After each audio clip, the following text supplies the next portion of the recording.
제자들과 함께 6월절 마지막 만찬을 나누시고 나서 지난주 마지막 부분의 말씀을 보니까 감람산으로 예수님이 제자들과 함께 기도하러 올라가시는 내용들까지 우리가 함께 살펴봤습니다.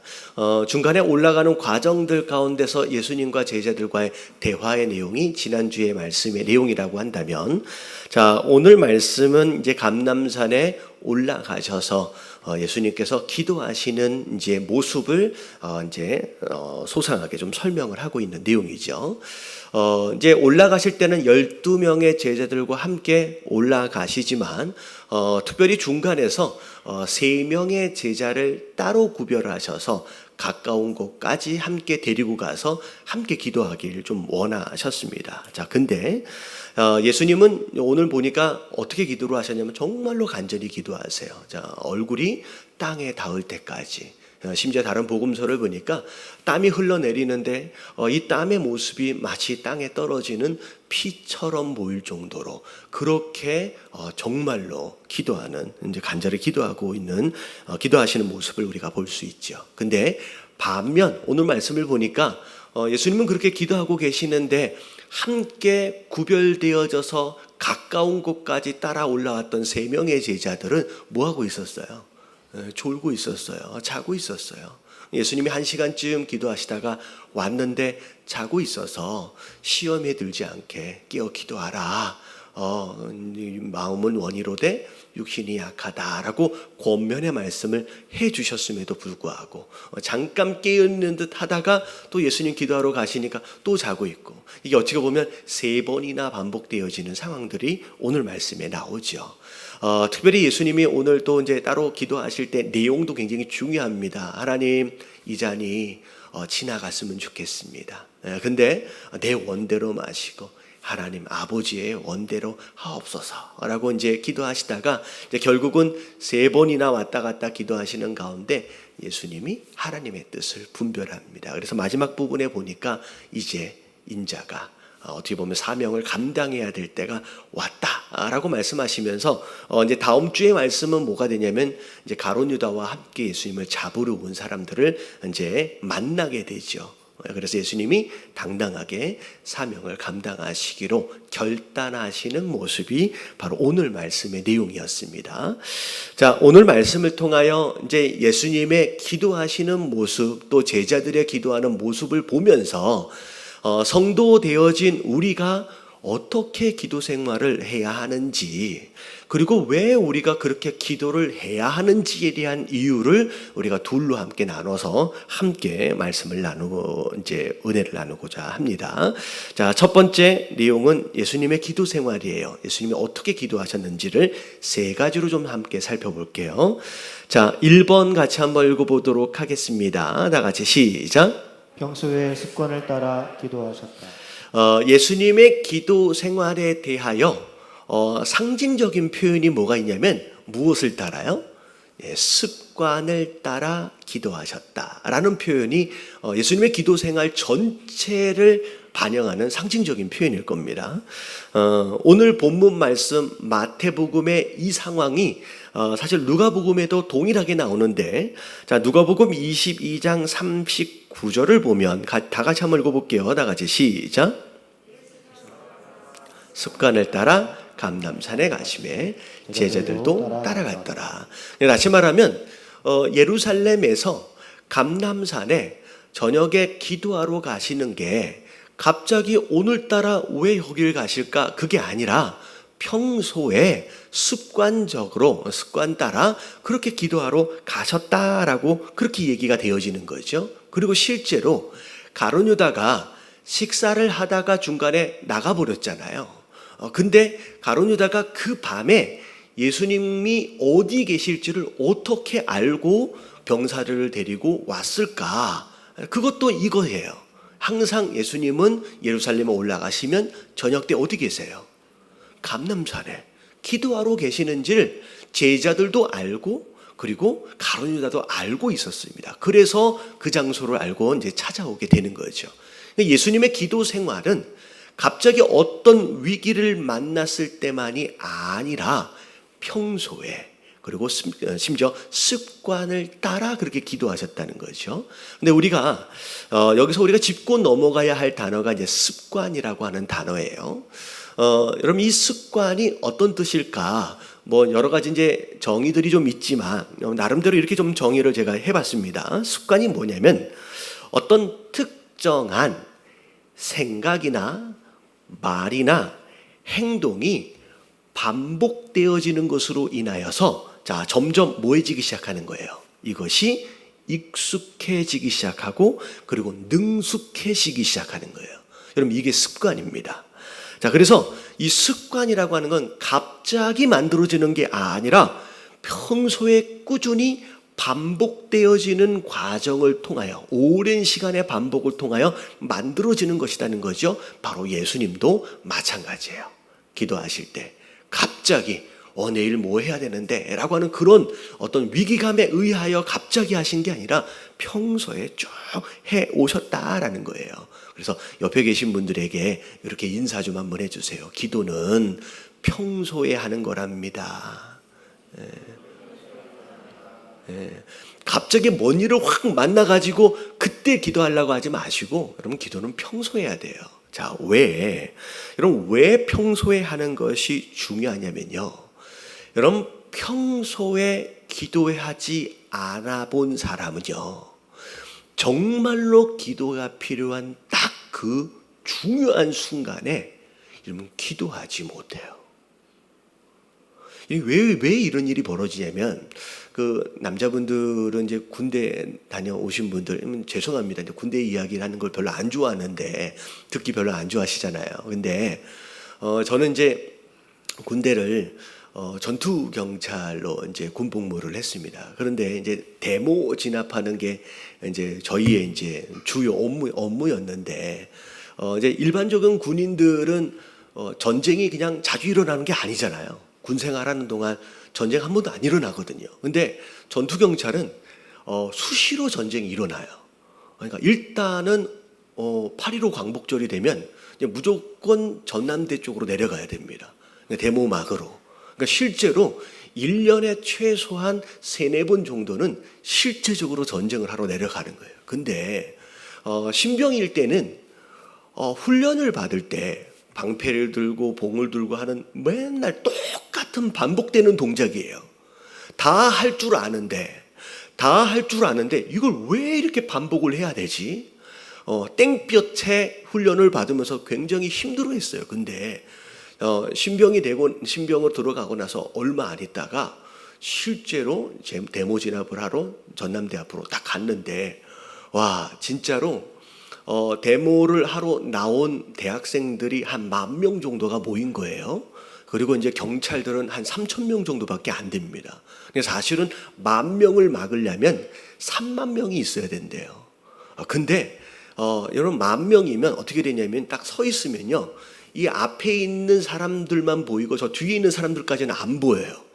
그리고 이 앞에 있는 이제 대학생들은 데모를 이제 하러 나왔는데 이렇게 쇠파이프 같은 걸 이렇게 들고 이렇게 나오잖아요. 그럼 쇠파이프 길이가 우리가 알고 있는 정도의 길이가 아니에요. 쇠파이프가 한 3m 정도 돼요.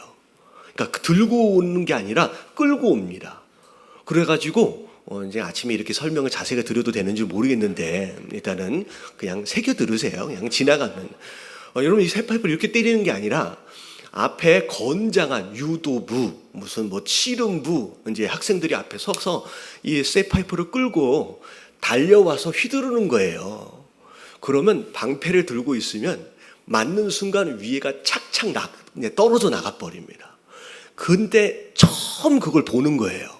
진짜로 그 앞에서 다리가 떨려가지고 서 있을 수가 없는 거예요. 너무 무서운 거예요. 그 모습을 보면서.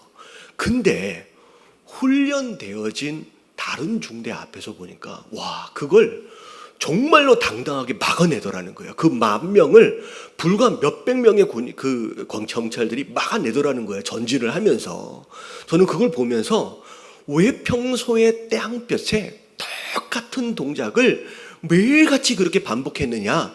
실제 위기를 만나면 다리가 떨려서 내가 해야 하는 것이 뭔지를 알고 있음에도 불구하고 그렇게 안 돼요.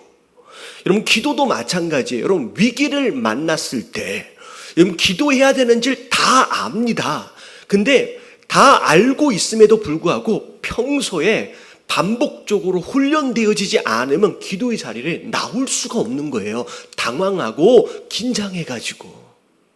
여러분 예수님도 마찬가지고 우리도 모습도 마찬가지예요. 위기를 만났을 때 문제가 생겼을 때 나오려고 하지 마시고 그때를 위해서라도 평소에 훈련하시길 주님의 이름으로 축원합니다. 그래서 보면 위기 상황에서 기도하러 교회에 나오는 사람은 평소에 기도해 봤던 사람들이 나와 있는 거예요. 그래서 예수님도 마찬가지예요. 갑자기 문제를 만나서 오늘 기도하시는 게 아니에요. 예수님의 기도 생활은 처음부터 평소에 아예 생활 속에서 습관이 되도록 기도해 오셨다라고 하는 것이 기본적인 이제 전제라는 거죠. 여러분 평소에 기도하시길 주님의 이름으로 축원합니다. 자, 두 번째 예수님의 기도 생활을 보면 자 같이 한번 읽어볼게요. 시작. 중요한 일 전후에 기도하셨다. 자, 평소에도 기도하셨지만 특별히 중요한 일이 있을 때 그 전에와 그 후에 반드시 기도의 자리를 찾으셨어요. 자, 예수님이 공생의 생활을 시작하실 때, 사역을 시작하실 때, 자, 세례를 받으시고 나서, 자, 어디를 가셨어요? 세례 받고 나서 바로 광야로 나가십니다. 광야로 나가셔서, 어떻게 하세요? 네. 40일 동안 금식하시며 기도하셨어요. 자, 그리고 나서 공생의 삶을 시작하십니다. 사역을 시작하는. 다시 말하면 예수님의 사역의 처음 시작도 기도를 통하여 시작하셨어요. 심지어 사역에 시작되어지는 상황들 가운데서 12명의 제자를 세우실 때의 내용을 보면, 자, 이게 이제 누가복음 6장 12절부터 13절까지 나오는데, 자, 이때도 내용을 보면 같이 한번 읽어볼게요. 시작. 이때에 예수께서 기도하시러 산으로 가사 밤이 새도록 하나님께 기도하시고 밝음에 그 제자들을 부르사 그 중에서 12를 택하여 사도라 칭하셨으니. 네. 많은 제자들 가운데 따라오는 사람들이 많이 있었거든요. 근데 그 제자들 가운데 12명의 제자 사도가 되어질 자를 세울 때는 그 전날 밤을 새워 기도하시고 난 뒤에 그 일을 하셨다라고 하는 거죠. 그래서 예수님은 사역하시기 전에 중요한 일이 있기 전에 기도하셨습니다. 자, 그리고 자, 오병이어와 같이 큰 사역, 많은 사람들을 대상으로 하는 그런 사역을 하셨을 때는 반드시 끝나고 나서 항상 기도하셨어요. 그 내용이 우리가 함께 봤던 내용입니다. 자, 마태복음 14장 23절 같이 한번 읽어볼게요. 시작. 우리를 보내신 후에 기도하러 따로 산에 올라가시니 거기 혼자. 예, 무리들 다 보내고 제자들 배 태워서 보내시고 난 뒤에 따로 홀로 구별되어져서 함께 홀로 기도하셨다는 거죠. 그래서 오병이어 이런 큰 사역을 마치시고 난 뒤에 요즘 기도하셨어요. 자, 왜 예수님이 이렇게 큰 사역과 어떤 일들이 있을 때 전후에 기도하셨느냐? 전에 기도하셨던 이유는 뭐냐면 첫 번째는 하나님의 뜻을 묻는 거예요. 하나님, 내가 이걸 해야 합니까? 내가 이걸 어떻게 해야 합니까? 여러분, 일하기 전에 내가 버려놓고 자꾸 문제가 생긴 다음에 수습하기 위하여 기도하지 마시고 일을 버리기 전에 기도하세요. 여러분, 이게 굉장히 중요해요. 예수님의 사역이 다 그랬어요. 이 사역을 해야 합니까?서부터 시작해서 어떻게 해야 합니까?까지를 하나님과 교제하면서 대화하시면서 물으시는 거예요. 하나님의 뜻을 묻기 위해서. 그리고 중요한 건 뭐냐면 그 일을 감당하기 위해서 뭐가 필요해요? 우리가 능력이 필요해요. 다시 말하면 방향을 잡기 위하여 기도하고요. 그리고 그 일을 해낼 수 있게끔의 능력을 위해서 일을 하기 전에 기도하는 거예요. 그게 예수님이 기도하신 이유고 우리가 그렇게 기도해야 하는 이유라는 거죠. 자, 그리고 자, 일을 다 마쳤습니다. 자, 그게 우리가 볼 때 성공적일 수도 있고 성공적이지 않을 수도 있습니다. 그럼에도 불구하고 하나님의 말씀에 순종했다면 자, 그거는 성공이에요. 자, 우리가 이걸 잘 알아야 돼요. 성과 중심적으로 성공과 실패를 여러분 가늠하지 마세요. 내가 눈에 보일 때의 성과가 별것이 아니었을지라도 내가 하나님 말씀에 순종한 것이었으면 여러분 열매가 적어도 그거는 성공한 거예요. 마치 예수님이 고향 땅에 가셨을 때 거기서 배척을 당하셨을지라도 예수님의 고향 땅의 사역은 성공한 거예요, 실패한 거예요? 여러분 성공한 거예요. 왜냐하면 예수님은 순종하여 가셨어요. 그들이 배척할지를 예수님 모르신 게 아니에요. 가셨어요. 알면서도 가셨어요. 그게 순종이에요. 자, 근데 중요한 건 자, 그게 성공이 되었든 실패가 되었든 돌아오고 난 뒤에 기도하는 거예요. 왜냐하면 성공으로 인한 모든 결과를 누구에게 올려드려요? 여러분 하나님 앞에 올려드리는 거예요. 감사로 영광을 돌리는 거예요. 그리고 마음에 느낌이 그렇잖아요. 인간이기 때문에 잘 안 됐을 때 마음 가운데 위축되어지고 상심하는 마음에 확 들어옵니다. 자, 그랬을 때 또 기도하는 거예요. 하나님, 내가 순종했습니다 라고 하는 것으로 우리가 그것이 짐이 되지 않게끔, 그것이 상처가 되지 않게끔, 누군가에 대한 핑계와 변명거리가 되지 않게끔을 위해서 우리가 마음을 준비하는 거예요. 그래서 사역을 끝낸 다음에 중요한 일이 마무리가 되어진 다음에 영광을 돌리며 감사하기 위해서, 그리고 우리의 마음을 추스리기 위해서 기도하는 거예요. 그럼 이 예수님이 큰 일과 사역을 앞두고 그리고 끝난 다음에 기도하신 이유가 됩니다. 예수님 그렇게 기도하셨어요. 자, 그리고 세 번째가 어찌 보면 오늘 상황하고 비슷할 거다라는 생각이 들어지는데 언제 예수님이 기도하셨냐면, 자, 같이 한번 읽어봅니다. 시작. 위기의 순간에 기도하셨다. 자, 예수님이 오늘 말씀의 내용을 보면 위기를 만나신 거예요. 여러분 오늘 37절서부터의 내용을 보면 예수님이 전에 평소에 이렇게 말씀하신 적이 없습니다. 자, 베드로와 세베대의 두 아들을 데리고 가십니다. 그러면서 자, 뭐 하셨대요? 예수님이 고민하셨대요. 예수님이 슬퍼하셨대요. 여러분 예수님은 한 번도 지금까지 이래 본 적이 없으셨어요. 예수님이 고민하셨던 적이 없는 거예요. 그러니까 어떻게 보면 예수님에게 있어서도 오늘의 상황은 굉장히 큰 위기인 거예요. 심지어 자, 38절에 보면 이에 말씀하시되, 여러분 스승인 예수님이, 아니 하나님인 예수님이 제자들에게 어떻게 이런 말씀을 하실까? 내 마음이 매우 고민하여 어떻게 되었다? 죽게 되었다라고 예수님의 고민을 지금 제자들과 함께 나누시고 계십니다. 그러면서 뭐라 그래요? 너희는 여기 머물러 나와 함께 있으라, 깨어 있으라. 예수님이 지금 제자들에게 중보 기도를 요청하신 거예요.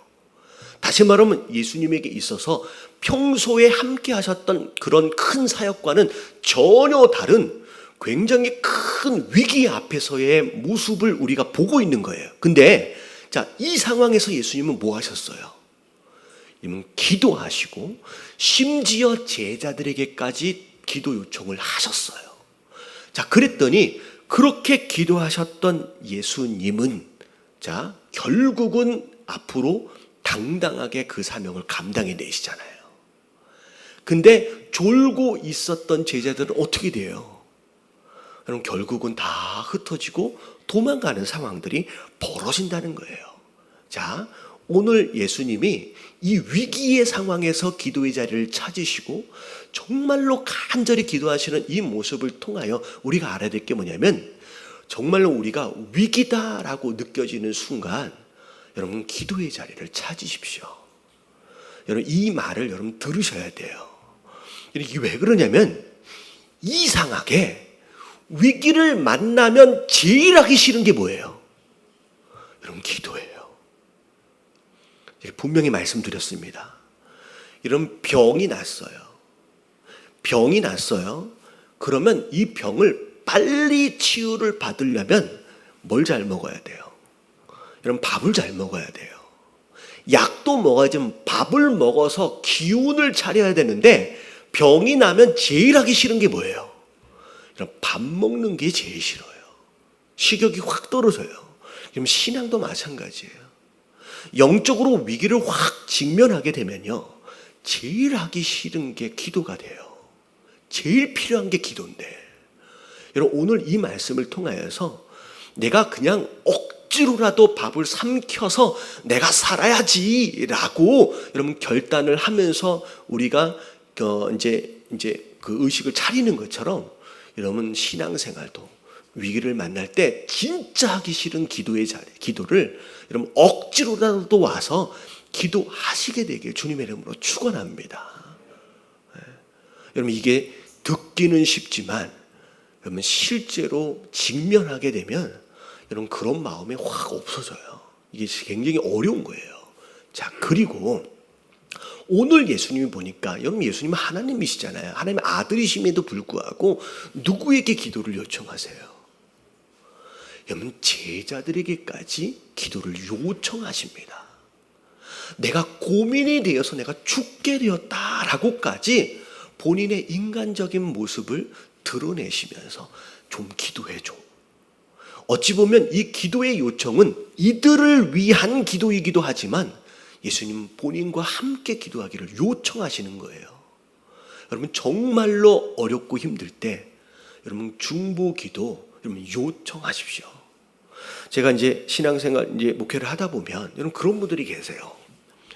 항상 어떻게 보면 종종 가는 출장의 길이 있음에도 불구하고 특별히 주일날을 못 나오는 출장길이 되어지면 심지어 저한테 전화를 하든지 아니면 심지어 찾아와서 기도를 받고 가시는 분이 계세요.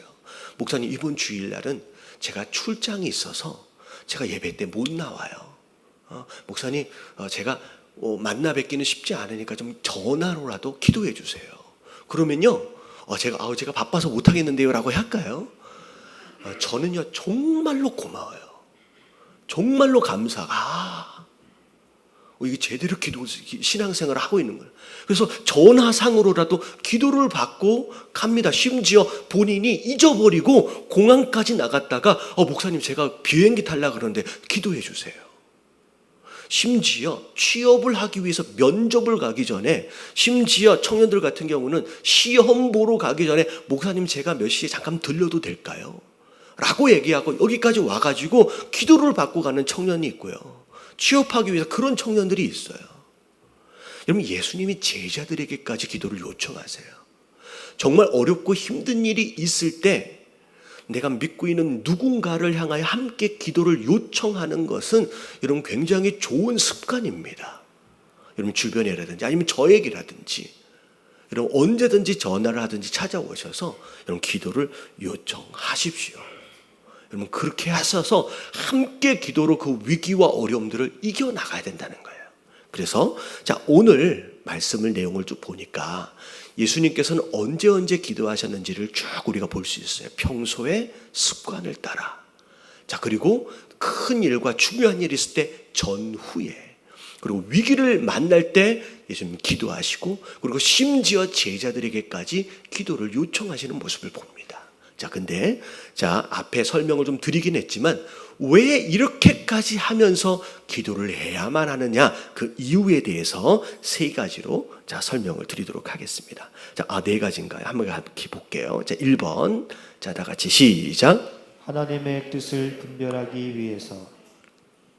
앞에 좀 설명을 드렸죠. 여러분, 세상 종교와의 큰 차이가 여기서부터 사실 시작이 돼요. 세상의 종교는 내가 원하고 바라는 것을 그냥 간절히 구해서 받아내기 위하여 기도하는 거예요.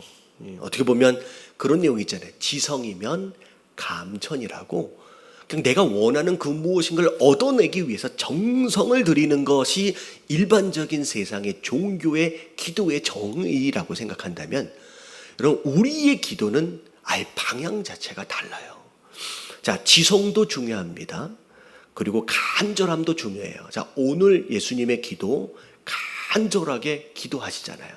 그게 중요하지 않다는 건 아닙니다. 근데 더 중요한 건 방향이에요.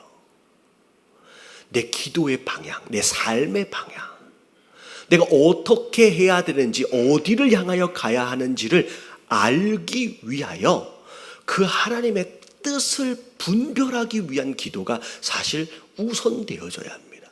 자, 로마서 12장 2절 말씀을 보면 이런 말씀이 있어요. 다 같이 한번 읽어봅니다. 시작. 너희는 이 세대를 본받지 말고 오직 마음을 새롭게 함으로 변화를 받아 하나님의 선하시고 기뻐하시고 온전하신 뜻이 무엇인지 분별하도록 하라. 이 세대를 본받지 말래요. 다른 사람들 다 그렇게 한다고 그냥 적당히 따라가지 말라는 거예요. 그리고 마음을 새롭게 함으로 또 변화를 받으래요. 어쩌면 이게 성화의 과정입니다. 근데 자, 그렇게 하기 위해서 가장 먼저 해야 할 첫 번째 우선순위는 하나님의 선하시고 기뻐하시고 온전하신 뭐예요? 뜻이 무엇인지를 너희가 먼저 분별해야 된다는 거예요. 내 뜻을 막 고집을 부리는 게 아니라 하나님의 뜻이 뭔지를 분별하는 게 더 중요하다는 거예요. 그래서 오늘 예수님의 기도의 내용을 보면 이 내용이 다 담겨져 있어요. 39절에 보니까 정말로 간절히 기도하세요. 자, 얼굴을 땅에 대도록 엎드려서 정말로 간절히 기도하시는데, 자, 예수님이 이런 말씀하세요. 내 아버지여, 만일 할만하시거든 이 잔이 내게서 지나가게 하옵소서. 어떻게 보면 육신을 입고 계시는 예수님으로서의 솔직한 심경일 겁니다. 어려운 거니까, 힘든 거니까 지나갔으면. 근데 중요한 건 뭐냐면 예수님이 계속 붙잡고 있는 게 아니라 뭐냐면 그러나 나의 원대로 되어지길 원하지는 않는다는 거예요. 자, 누구의 뜻이에요? 아버지의 원대로 되어지길 원합니다 라고 하면서 기도의 내용을 보면 끝까지 내 뜻이 아닌 하나님의 뜻을 분별하고 그 뜻이 이루어지기를 기도하고 있다는 거예요. 여러분, 이 내용이 사실은 예수님이 우리에게 이렇게 기도하라고 가르쳐 주신 주기도문 안에도 나와 있습니다. 자, 마태복음 6장 9절부터 10절까지 내용을 보면 주기도문의 앞에 부분인데, 자, 그러므로 너희는 이렇게 기도하라. 다 같이 읽어볼게요. 시작. 그러므로 너희는 이렇게 기도하라. 하늘에 계신 우리 아버지여, 이름이 거룩히 여김을 받으시오며 나라가 임하옵시며. 자, 여기까지요. 여러분, 첫 번째 기도의 제목이 나라가 임하길 원합니다 라는 거예요. 여기서 말하는 나라는 우리나라가 아니죠. 한국이나 내 나라가 아니에요. 하나님 나라가 우리에게 임했으면 좋겠습니다.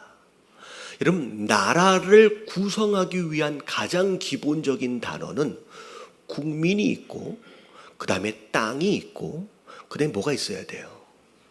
그 다음에 통치예요.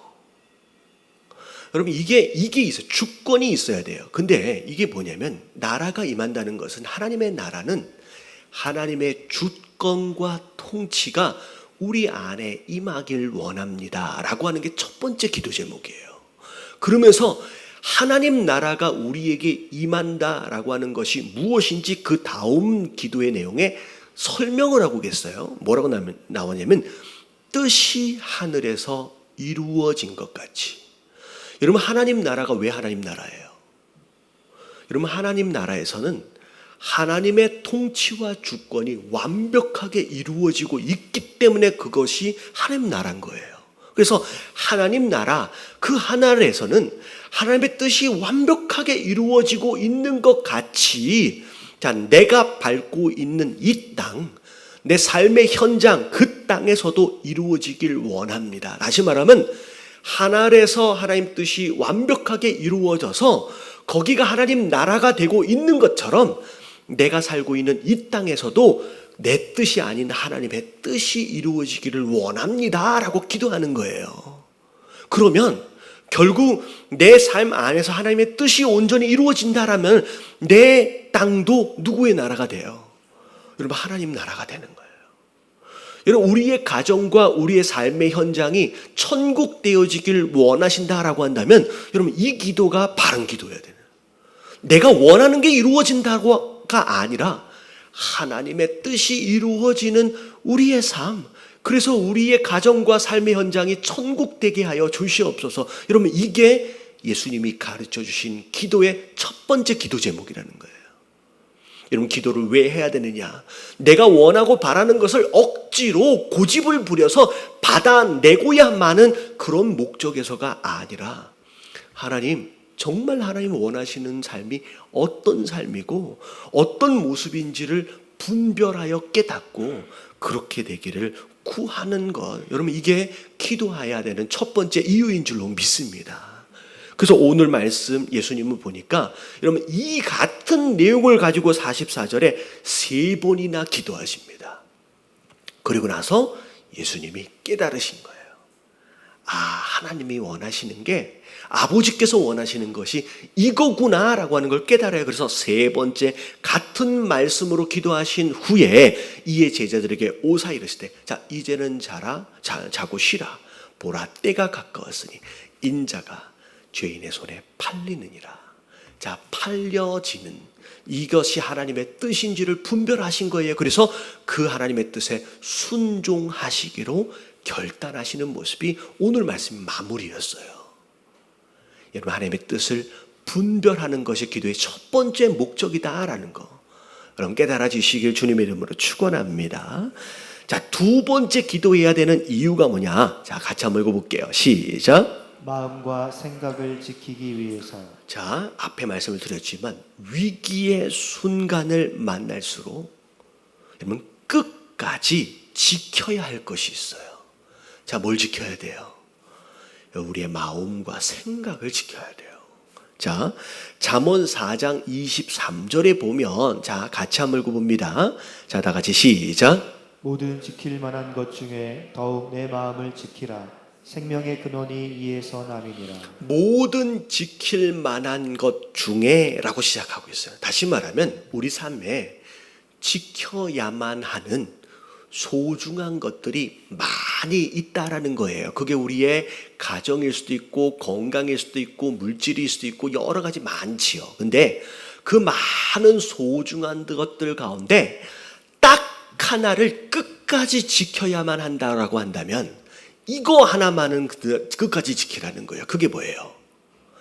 마음을 지키래요.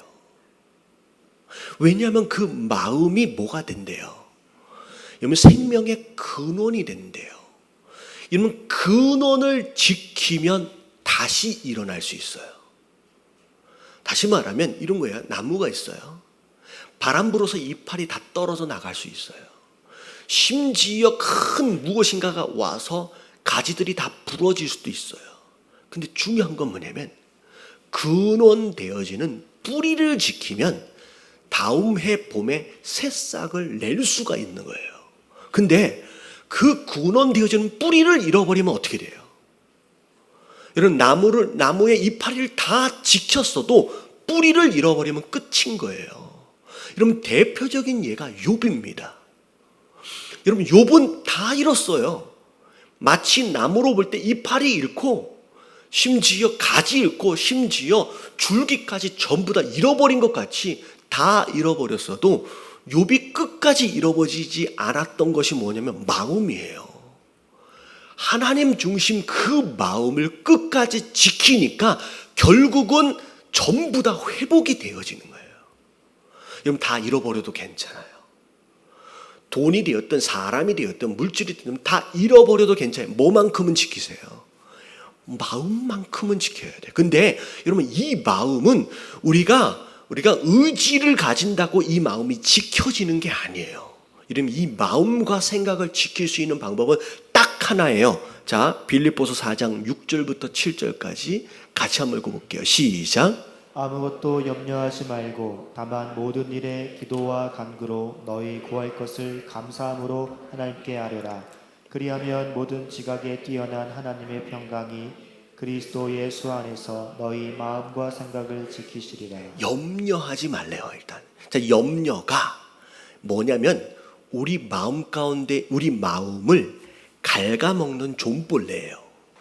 염려를 우리 마음 가운데 두는 순간 점점점 갉아먹어가기 시작합니다. 근데 그렇게 하지 말래요. 뭐 하래요? 기도하고 간구하래요. 심지어 감사함으로 아뢰래요. 지금 위기를 만났는데 오히려 감사하고 아뢰래요. 그럼 무슨 일이 벌어지냐면 모든 것을 다 아시는 그 하나님의 평강이 우리의 마음과 생각을 뭐 해주시기 시작해요? 여러분, 지켜주시기 시작해요. 여러분, 욥이 그 환난 가운데서도 끝까지 마음을 지켰던 가장 중요한 이유가 뭐냐면 욥이 하나님과의 대화를 놓지 않았어요. 욥이 친구들과 대화도 했지만 욥기의 내용을 보면 끊임없이 하나님의 음성을 듣고 있잖아요. 하나님께 계속 자기의 내용, 자기의 마음을 올려드리고 있잖아요. 다시 말하면 욥이 하나님과의 기도의 끈을 끝까지 놓지 않으니까 그 마음을 끝까지 지킬 수가 있었고, 결국 그 마음을 지켰기 때문에 나중에 전부 다 회복이 돼버리는 거예요. 여러분, 마음과 생각을 지키기 위해서 여러분 기도의 끈을 놓지 마시길 주님의 이름으로 축원합니다. 자, 세 번째, 자 같이 한번 읽어볼게요. 시작. 시험과 육신의 약함을 이기기 위해서. 자, 오늘 본문 말씀이 나와 있는 내용입니다. 자고 있는 제자들을 향하여서 시험에 들지 않게 깨어 기도하래요.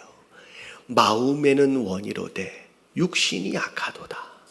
여러분, 시험에 든다는 게 뭐냐면 여러분 두 가지로 정리를 해보면, 하나는 유혹과 미혹에 넘어진다, 넘어간다. 다시 한번 죄 짓는다는 얘기예요. 여러분, 이게 시험의 첫 번째 의미고, 자, 두 번째, 일반적으로 뭐 하는 게 시험 드는 거냐면 마음이 상했다라는 게 또 시험이에요. 자, 한마디로 얘기하면 이제 전문 용어로 뭐라 그래요? 삐졌다라는 거잖아요. 그러니까 시험 든다라는 건 두 가지로 정리를 해요. 유혹과 미혹에 넘어져서 죄를 짓게 되어진 상황, 또는 어떤 특별한 상황으로 인하여 마음이 상해서 삐져버린 거예요. 여러분, 이게 자, 이렇게 되지 않게끔 하기 위해서 뭐 하래요? 기도하래요. 그래야 이길 수 있대요. 그리고 자, 지난주에 설명한 내용이에요.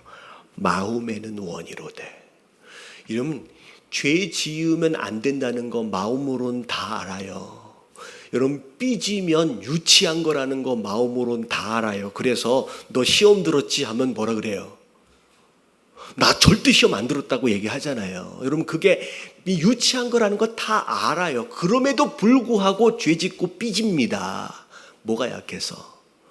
육신이 약해서. 그 육신의 약함이 내 마음에 원하는 걸 계속 방해하고 있는 거예요. 그래서 육신의 약함을 극복할 수 있는 방법은 뭐밖에 없다? 기도밖에 없대요. 그래서 여러분, 기도하시면 성령 하나님이 도와주시는데, 로마서 8장 26절에 보면 이와 같이 성령도 우리의 뭘 도와주신대요? 연약함을 도와주신대요. 심지어 뭘 기도해야 될지도 모르는 연약한 가운데 있을 때 뭘 위해서 기도해야 되는지를 위해서 그분이 대신 기도까지 해주신대요. 다시 말해, 우리의 약함, 우리의 육신의 약함을 극복하기 위해서 반드시 필요합니다. 기도가. 자, 마지막 말씀이에요. 자, 어쩌면 가장 중요한 말씀일 것 같은데 4번 같이 한번 읽어볼게요. 시작. 속사람의 변화의 능력을 위해서. 여러분, 신앙생활의 목적은 문제를 해결하는 것에 있지 않고 위기를 극복하는 것에 있지 않습니다. 우리의 신앙생활의 목적이 이런 거라면 평생 문제 해결하다가 위기 극복하다가 끝나요. 여러분, 우리의 신앙생활의 궁극적인 목적을 두 가지로 정리하라고 한다면, 첫 번째는 성화고 두 번째는 사명 감당이에요. 무슨 얘기인지 아시겠죠? 자, 문제 해결과 위기 극복은 그냥 지나가는 거예요. 우리의 진짜 궁극적인 목적은 성화, 예수님을 닮아가는 것이고, 그리고 우리에게 허락하시는 사명을 감당하는 겁니다. 그런데 중요한 건 뭐냐면 이것이 되어지려면 우리의 겉사람이 아닌 속사람이 바뀌어야 돼요. 여러분, 이 속사람을 바꾸려면 뭐가 필요하냐면 기도가 필요해요. 그래서 디모데전서 4장 5절, 우리를 거룩하게 하는 두 가지 힘이 있는데, 첫 번째는 하나님의 말씀이고 그 다음에 뭐예요? 기도예요. 말씀만 많이 본다고 우리가 거룩해지는 게 아니에요. 말씀과 더불어 뭐 해야 돼요? 기도해야 돼. 기도해야 거룩해지고 기도해야 예수님을 닮아가는 거예요. 근데 자, 에베소서 3장 16절 말씀 같이 한번 읽어봅니다. 시작. 그의 영광의 풍성함을 따라 그의 성령으로 말미암아 너희 속사람을 능력으로 강건하게 하시오며. 자, 뭐의 능력을 받고 뭐가 강건해야 되냐면 속사람이 능력을 받고요. 속사람이 강건함을 입어야 돼요. 겉사람이 아니라는 거예요. 여러분, 속사람은 뭐냐면 의도적으로 포장하지 않는 가운데 자연스럽게 드러나는 진짜 나를 의미해요. 이걸 좀 더 쉽게 설명하면 아무도 보지 않는 가운데에서의 내가 속사람이에요. 여러분, 이게 바뀌어야 돼요. 여러분, 대부분 종교 생활은 변하지 않는 이 속사람을 겉사람으로 자꾸 포장하려고 그럽니다. 이게 덮으려고 그러는 거예요. 실제 내 속사람은 변하지 않았는데 마치 변한 것처럼 보여주기 위해서 겉사람으로 자꾸 포장하는 거예요. 여러분, 근데 이거는 내 의지와 내 의도를 딱 벗어나는 순간 순간적으로 드러나게 돼 있어요. 근데 신앙생활은 겉사람만이 아닌 뭘 바꿔야 된다? 이 속사람을 바꿔야 돼요. 이 속사람을 바꾸기 위해서는 뭐 해야 되냐면 기도를 통해 성령 하나님을 통해서 바꿔야 돼요. 자, 마지막 예를 하나를 더 드릴게요. 실제 있었던 일이래요. 어떤 방송사에서 아나운서 2명을 뽑으려고 이제 공고를 냈더니 한 3,000명이 왔대요. 몇 대 몇인 거예요? 1,500대 1이에요. 거의 안 된다고 보면 돼요. 근데 자, 마지막 면접 하나를 남겨놓고 5명이 딱 골라진 거예요. 여러분, 이 5명, 여러분 3,000명 중에서 5명이 골라졌다면 여러분 이 중에 그냥 아무나 뽑아도 그냥 능력은 있는 거예요. 마지막 면접 얼마나 긴장을 했겠습니까? 3,000명 중에 5명이 있고 내가 골라졌어요. 마지막 면접까지 끝냈어요. 근데 자, 면접이 끝나고 다 끝났습니다. 자, 이제 돌아가시면 됩니다. 결과는 일주일 후에 알려드리겠습니다. 라고 하니까 다들 그러고 나서 일어나서 가는 거예요. 근데 마지막에 나가는 딱 한 사람이 자기가 앉았던 의자를 자리에다 딱 놓고 나가는 거야. 자, 누가 뽑혔을 것 같아요? 마지막에 일어나서 그걸 딱 넣어놓고 나가 그 사람이 뽑히고 또 다른 사람이 뽑혔어요. 아마도 그것이 영향이 있었을 거다라고 자기가 이제 얘기를 하는 거예요.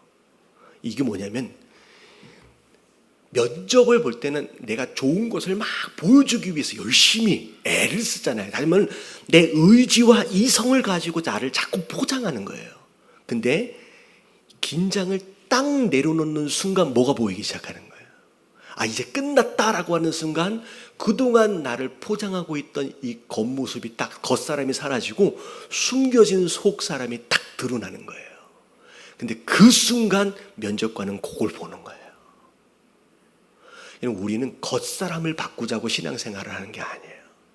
뭘 바꿔야 돼요? 내가 의지적으로 감추려고 하는 게 아니라 그것 안에 숨겨진 나를 바꿔야 돼요. 여러분, 이거는 내가 결단하고 된다는 게 아니라 뭘로 된다고요? 여러분, 기도해야 된대요. 기도해야 성령님이 우리 속사람을 만져주신다라고 말씀하시는 거예요. 그저 문제나 해결하려고 아니면 찾아온 위기나 극복하려고 여러분 기도하고 신앙생활하는 게 아니라 진짜 우리 신앙생활하는 이유는 우리 속사람을 바꾸고 그것을 통하여 진짜 우리가 감당해야 할 그 사명을 감당하기 위한 것이다라는 것을 기억하시는 가운데 여러분 예수님처럼 평소에 습관을 따라 그리고 큰 일이 있을 때 전후에 위기를 만날 때 기도의 자리를 찾으시는 저와 여러분들 되시길 주님의 이름으로 축원합니다.